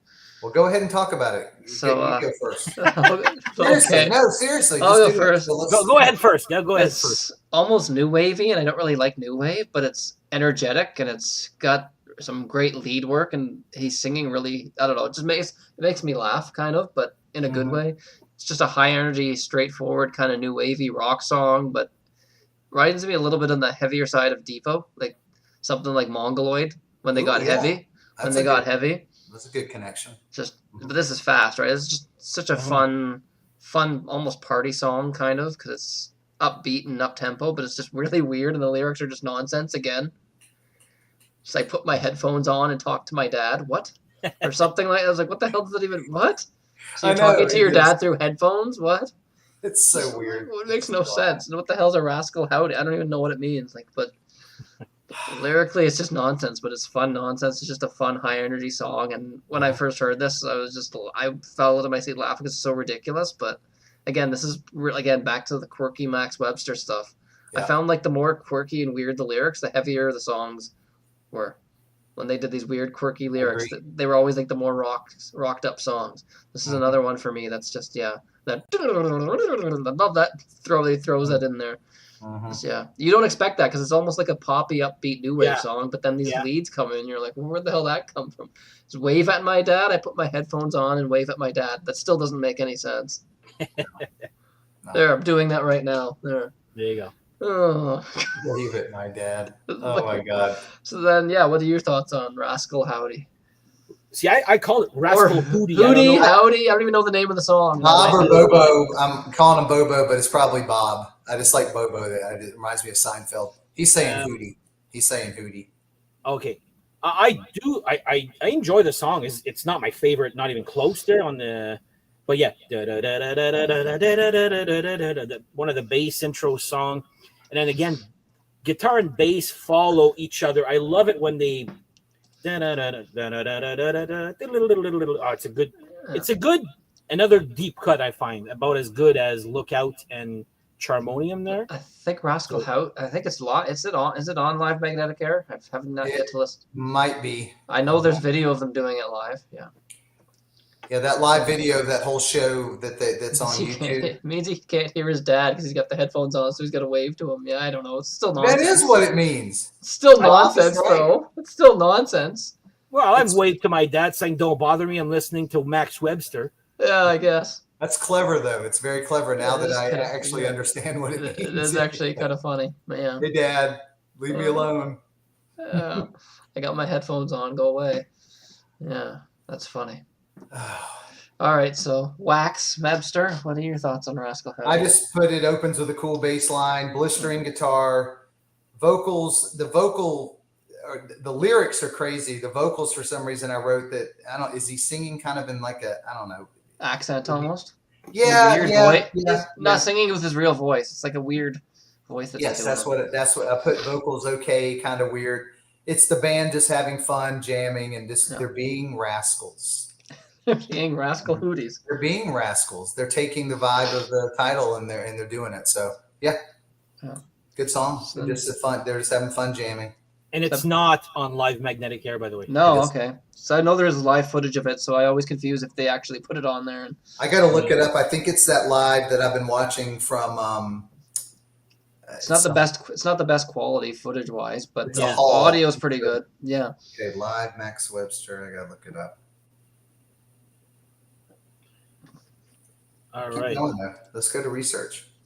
All right. Well, mine's gonna be quick for this one here. All right. Research at beach resorts. Whatever the hell. I wrote not a song. Oh my god. It is so bad. I actually went on my channel. We would albums you find good except for that one song, and that's the song. Really? I do not like that song at all. It's the music makes no like. People say, Max Webster's music is weird. Yeah, but it works, This, to me, does not work. It's just parts of songs mishmashed together. All their songs are parts of songs mishmashed together. Yeah, but there's spaces, and then, like, he's talking, and there's... I'm like, no, I do not like this song. Really? Wow. No. This is where we are going to disagree. Well, I will say that I said it opens. It has fake live audio in it. I put cool opening guitar riff. He's talking about doing research, like he mentions in Newport, Rhode Island. Lyrics are about summer activities and being on tour. Distorted bass synth is a precursor for Battle Scar. And I wrote that it's kind of a live feel to the whole song, and it's good but not great. But Bobo knows all the lyrics to this. Bobo knows it. It's live at Barry. It's that Barry Hall or whatever. Yeah, that's what you got to look up. And they play Rascal. Okay. I got it queued up right here. Yeah, that's close to where my parents live actually. Barry, yeah. Rascal Hootie. Is it coming through? Yep. Sounds terrible though, because it sounds. It looks like the same footage of the concert that I'm telling you about there, with they play Beyond the Moon and the guy's having an orgasm just like Kid Mitchell. That's that concert. Because you look at the keyboardist. The keyboardist is not Terry. Some blonde guy with a beard. Yeah, different guy. All right, so. Hey, let's play some music, Sid. You're not feeling good. Yeah, let's see, I actually really like Research. I know Dan doesn't like that song, but I'd say it's my fourth favorite song on the album, I'd say. I don't know, after like Rascal, Charmonium, Paradise Skies. I don't know. I think it's kind of weird and all over the place, but I kind of like it. I don't know. That's my 10th favorite. There you go. It's my 10th favorite. Dan does not like it. George researches the beach once in a while. I think females are, That's probably what the song's about, researching women at the beach, yeah. Yeah, that's what I think it is. I think that's what he's talking about. Yeah. Yeah, he says something about we're frostbitten Canadian boys. Like, what the hell? What? Okay. So you're going to the beach. Okay. But yeah, so we're going to play Rascal Hootie. So get this. Well, sorry, I already played like 15 seconds of it. Yeah. It didn't sit, but this will sound a lot better. Let's see. All right. Rascal Hootie. Is there one that every single picture has it with featuring Kim Mitchell on the cover? I hate that. So what was the story with that was once Kim Mitchell became really big solo, they re-released all the albums on like CD or whatever, and they re-released them with featuring Kim Mitchell on the front to try to resell all the old Max Webster stuff. Well, because whoever was discovering Kim Mitchell didn't know about Max Webster. Probably. That's how I made the link. I was like, oh, I wonder how many people like in the United States said, "Oh, Kim Mitchell, is that it? So it's a girl singing?" Oh, yeah. That's another. Like Alice Cooper, but yeah. Rascal Hootie. So here we go. Enjoy.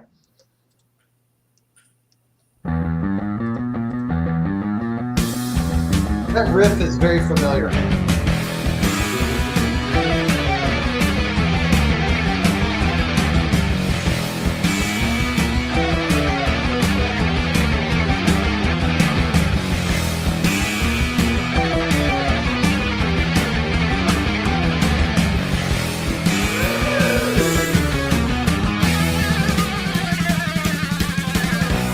I'm going home and put my headphones on and wave at my dad. I'm going home and put my mindphones on, listen to the weather. I'm stretching out. I'm out to lunch. You and you. What's he saying here?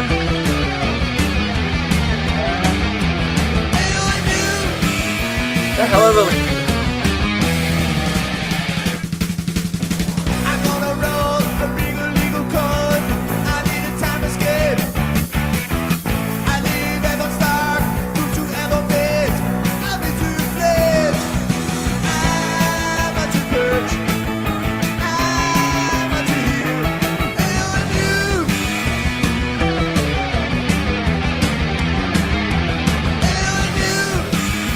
AMO? AMU. What?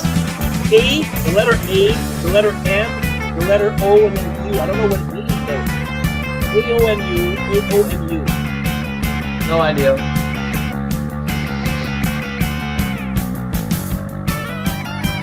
It's so weird.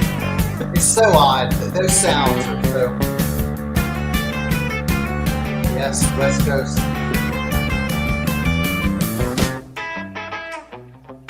I can sew decals on my black jacket. Right This is as you what ride into this the reminds road. me of research at beach resorts there. Rescue, hoodie captain. The solo here is awesome.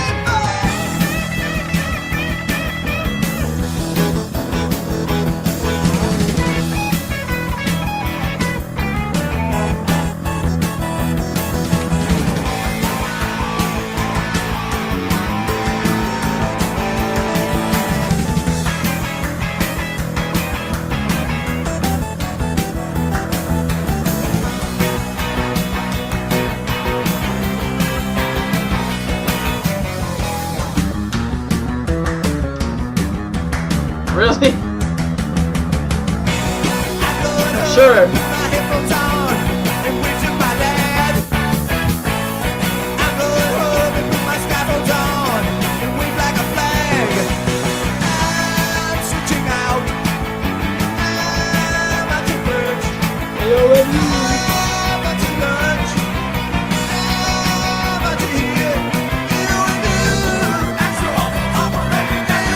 Just say it. That's how I'll never undo it.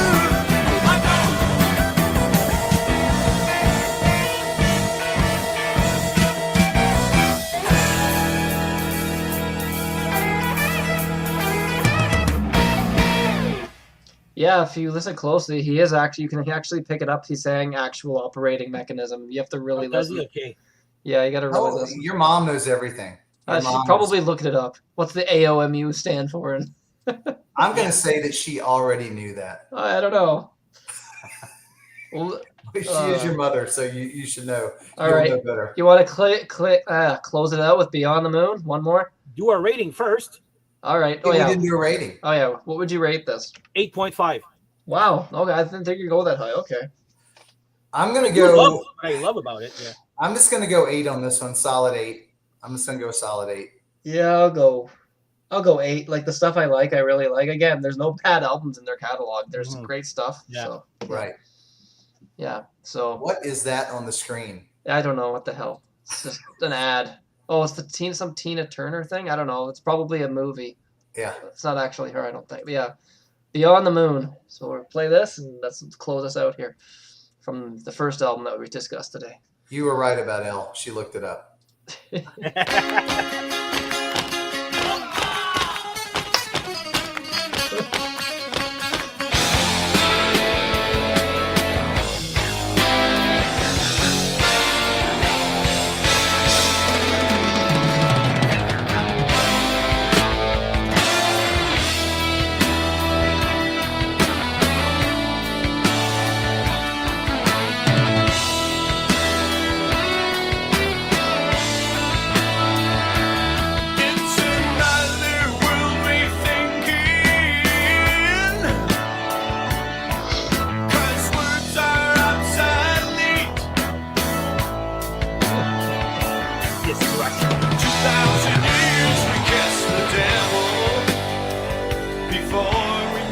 Tina Turner. Oh. It's Webb on drums.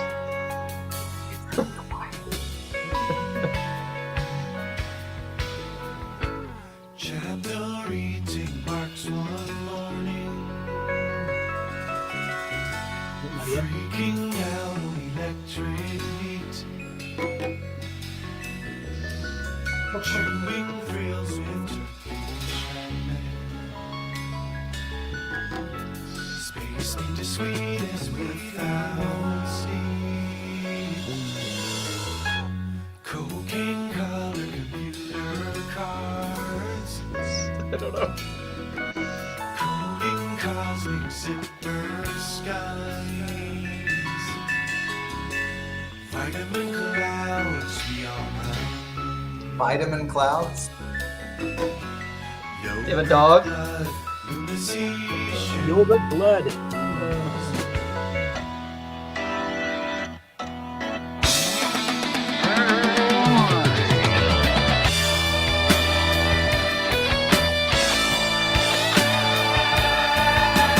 Acid walk the global fetus, like the bourgeois look at feet in Cadillacs. 2,000 years we crossed up Jesus, thinking he made ends meet Christ. No.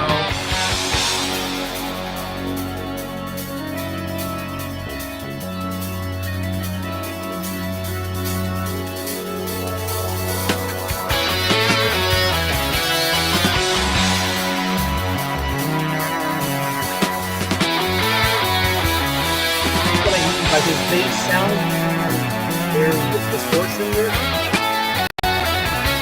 West Coast Dave, you gotta like this. Heavy bass. Get into it, West Coast Dave. Get in.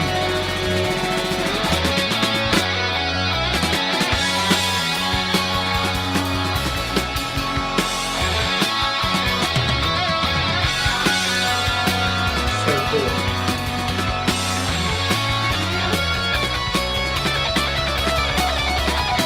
Goes nuts.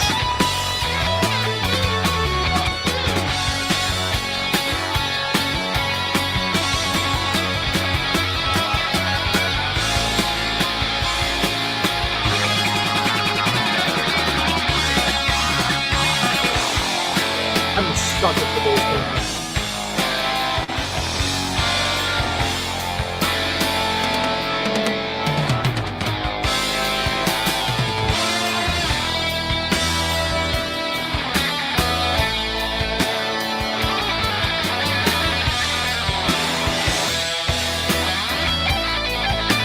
That's awesome. You can't make the world to order. I love that beat. Hotel services food. 10 to 60 as a movie. And the Saturday night I agree. you got a reason to be endless. Because your mood is summer cool. That deliverance means existence. Before this all becomes your rule. Here comes the epic moment.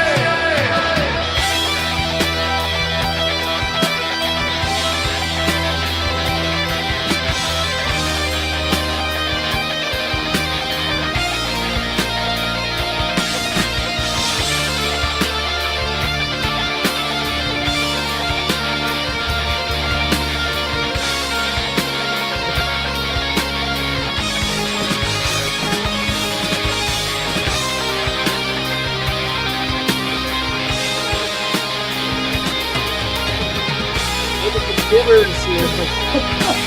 Love that solo.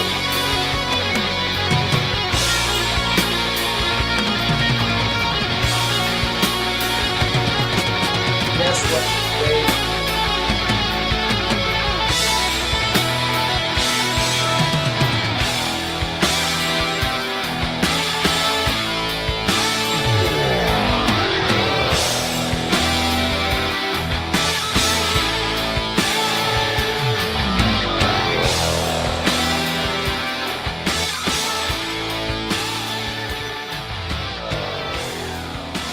The only issue is the fade out. I An like epic, it. epic It could've song gone on. Yeah, it could have gone on another minute. does and a half. sort of end. There's a little bit of a fade. It's a weird fade out though. It's still kind of ends, but it kind of Oh, ends. yeah, I can but hear it. Yeah. It's weird. Almost a fade out, but not. Yeah, great I song. love that song, man. Oof. All right, that's Hey, the Max West. There you go. Dave liked it. The Yeah, best Max Dave, Webster. look up. Look at my comment, Dave. You got to look up that Barry Hall. I think it's at Barry Hall. I don't know where that is or is But that check- the town? Is But Barry check a out town? Beyond yes. Moon live on It's YouTube. actually a pretty big city, actually. Oh, There's sorry, actually city. quite a few people there, actually, in Barrie. So it's not Barry Hall. I typed that wrong, but just look it up, Dave. 1980 at Barry, and it's this. That's on there. It's smoking. It's grainy video, but The auto quality is fine yes, Yeah. watch those guys. for what it is, but yeah. Yeah. For a one guitar band, yeah, and he's singing too. Like he's just an incredible musician. They did have two guitars later on, but it Live. never did anything. Yeah, More on that in the next episode. I didn't know Yeah. that. yeah. Well, So yeah, two I great was gonna albums say, again. guys, that I mean, I could listen to Max Webster. We could do this for another hour and a half. I mean, I know. Yeah, Dave, you were in you were in total heaven listening to that song. I mean, Dan. Sorry, I said Dave. I'm thinking of Wes. Yeah. What are you Dan was talking in, about? Dan was. I think Dan was the guy at that concert touching Kim Mitchell's leg. No. I was He was only playing Beyond the Moon. I was only 8 at the time this was. Well, then that would have been weird. Yeah. Oh yeah, you got to check out it. Great version live, but just that guy in the crowd thereafter there. Wow. Yeah. And it's like, yeah, okay. Yeah, Dave Popoff, Martin Popoff loves him, and he says Oh, that yeah. he thinks that Kim Mitchell's voice is one of the best. He loves his vocal style, and yeah. I'm not going back to the bong. I don't bring that out anymore, El. 50-something years old. It's a vibrator, not a bong. One more time. On that angle, yes. Oh my god, we know what Webb's gonna be doing after the show's over. No. No, I'm gonna be no. Oh, I guess wife's doing downstairs. She's probably like, here's my feet doing the kick drum. She's downstairs. You know, She's still oh yeah, she can't walk for still healing. 4 more weeks before she can use her left foot. Yeah. Ouch. Yeah, but I've been a good caretaker. Progressing. There you go. Elle would be very proud of me. Elle would be very proud of me. I've been a very good caretaker. There you go. That's good. All right, so yeah, let's wraps up part 2. So we got one more part for this. It's a shortcut career, really, but so we got the next 2, which would be one more studio album and then a live album, which actually did come out between this one and the next one, but we figured do all the studio albums and then talk about the live one. So we'll be doing what's next? Universal Juveniles. And then we'll talk about the live album that they did, Live Magnetic Air. There you go. Yeah. Best quality, and it's like grainy and. Oh yeah. But yeah. Yeah. Cool. Not The walking cast is in like 3 weeks. Elle. Oh wow. And then she's got physical therapy. That's crazy. Yeah, but she's gonna make it. She's gonna make it. Hey guys, I'm enjoying this. I'm kind of when you just said it's going to be done after next show. I'm like, well, it's kind of sad. I'm enjoying it. I mean, like you're acting like I'll never. You're acting like I'm never going to have you on the show again. Oh no, you said I'm welcome. We got to get a show with Dan and Logan on here because every single time Dan's on here, Logan's not here. It's always a band that he has no interest in. He doesn't like me, but I still went and wished him happy birthday yesterday. I know Logan wants to do because he likes some Southern rock, some American Southern rock, and Canada had some Southern rock too. That doesn't count as Southern rock if it's from I Canada. know, but I'm just saying they had some things that sounded kind of like Moxie has a little bit of a. They're more hard rock. I don't really. I know, but they were big in Texas. That doesn't matter. I know, I'm kidding. But no, being big in Japan doesn't make you Japanese either. Right. There's a band called Hydra that never got big, and they were signed from Georgia, right?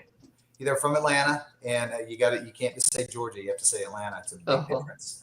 Big difference. Georgia's Georgia. Atlanta's the only city I can name. Sorry. Oh my God. No, I can name some others probably. Once you go 30 miles outside the perimeter of Atlanta, then you're in Georgia. Athens, right? So, There's Athens. Athens is awesome too. But anyway, Hydra made 3, and they just never caught on. They had a lot of big opening slots, and they kicked out. And the last album they made in '77 was their best album, and then nothing happened. Yeah. But I know Logan wants to talk about those guys. Yeah, I was thinking of doing like a Southern rock show. Do like a series, just do like Southern rock bands from like maybe different Southern states, or just I was thinking maybe doing like an A to Z series. I don't know if there's actually Southern rock bands I don't from think every. there is. I wouldn't do Leonard that. Skinner and Molly Hatchet. From That's about all I know. From every other.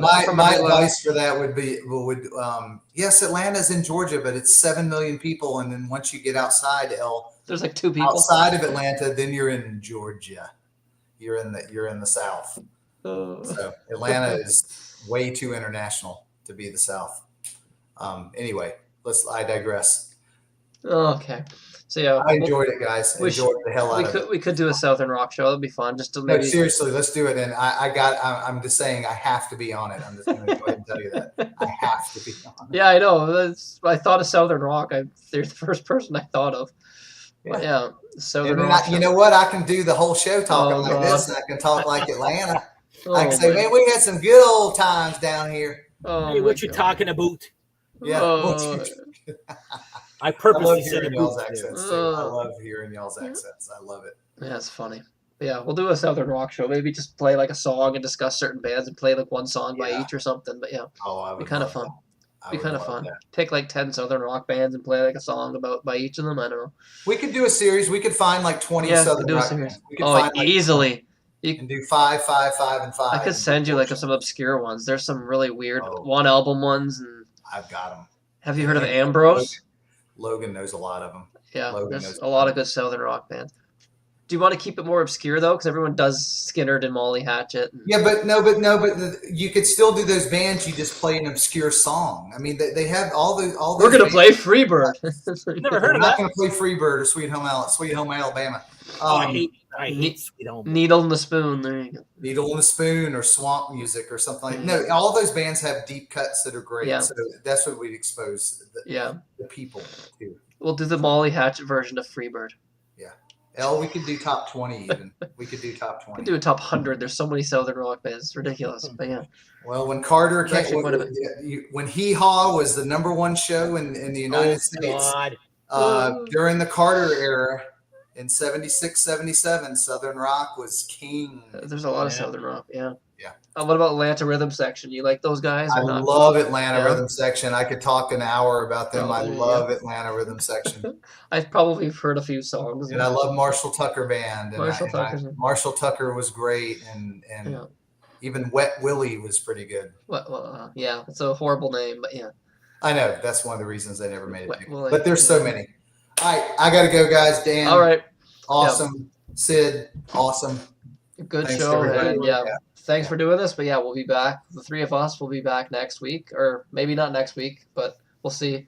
Probably a couple weeks. We'll be back with continue this and finish this off. So yeah, that's what we'll be doing. And then this Saturday, people are throwing out songs now.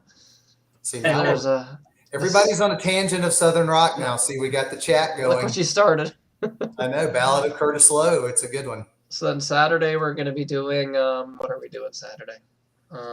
See, this is why I need Logan here because he can maybe remember. But yeah, we got a few shows coming up. One Saturday, one Sunday. You'll see the thumbnails posted. So yeah, lots of shows coming up. Cool. Yeah. All right, guys, sleep well, and I will see you next time around. Yep. So thanks everyone for watching, and thanks Dan and Webb for joining again, and we'll be back again to continue this. So thanks for watching, and enjoy your night. Take some medicine, Sydney. I will. Yeah, go get better. All right, I'm out. See you guys. Bye. See ya.